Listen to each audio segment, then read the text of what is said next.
This is NDTV. And you're watching NDTV Prime. In association with Micromax. Nothing like anything.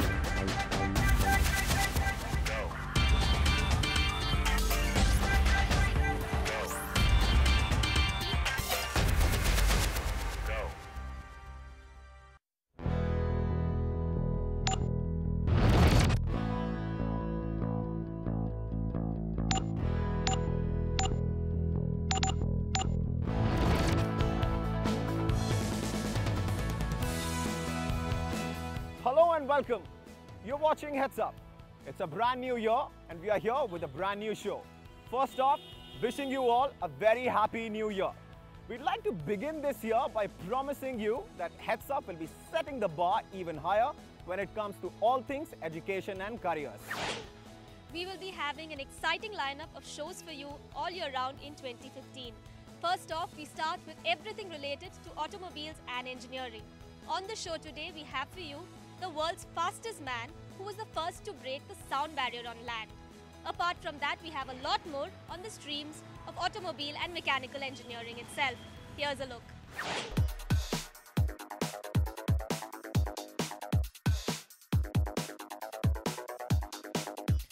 Racing in a Formula 1 car on the tracks at Italy is not something you do every day.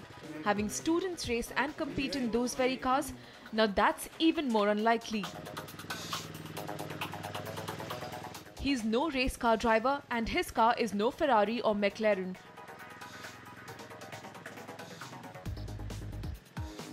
But that hasn't stopped the driver of RZ09 and his team from aspiring to be all of it and more. Meet the Formula 1 race car made in Bengaluru and entirely developed by students. So basically we wanted to start building cars to participate in international events. So the main purpose of the project is to build Formula style racing cars, wherein we use a 600cc engine and then we completely design, analyze and manufacture and assemble the car completely like on our own, except for the few components like engine, dampers and all which will be procured, and rest of all we design it, manufacture it and do everything from scratch within our workshop. Rohit is just one of a current team of over 20 engineering students who have worked to build this aspirant Formula 1 car. It has been in the making for over a decade now by various student batches. During this time, it has seen more than 10 prototypes and even won over 5 international awards. The genesis of the car from Club Ashwa Racing at the RV College of Engineering. The major objective with which every student enters into the team is to apply what he learns. So as you all know, like it's not just merely going on or carrying on with a regular curriculum isn't that effective. So once you get into projects like this, wherein you are building, designing everything from scratch, so you get to learn a lot of stuff what you're studying in. Ashwa Racing is just one of 7 other clubs in the college whose major aim is to promote the cause of automobiles and automotive engineering. For one thing, all these clubs aspire to produce cars that can take part in student competitions at an international level, where cars are judged by international auto majors. This gives the students more benefits than one. See, in most of the curriculum that we have, including probably the IITs, the focus is more on theoretical aspects. So we might have structured some lab exercises and all that, but still I think, hands-on experience is not there for the students. And engineering is all about hands-on. So I think, this is giving a wonderful opportunity for the students to be engaged in, this kind of activity is going to give them exposure, not just to, how from the concept stage to the product stage. So I think they are industry ready. Now normally everybody these days talk about this, a buzzword today, that students, who are coming out of the engineering institutions are not industry ready. So in there, I think this is going to fill that gap.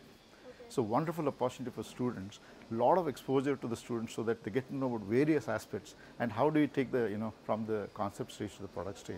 I think that will be, value add for the industry. There are 2 things at the heart of these clubs and projects. One, of course, is the love for everything related to automobiles. The other, and more importantly, is to serve up industry-ready candidates. If you look at engineering in general and specifically automotive and mechanical, I think there are a couple of things that have happened in the last 10 or 20 years. One is that technology and both in automotive and mechanical has evolved very rapidly.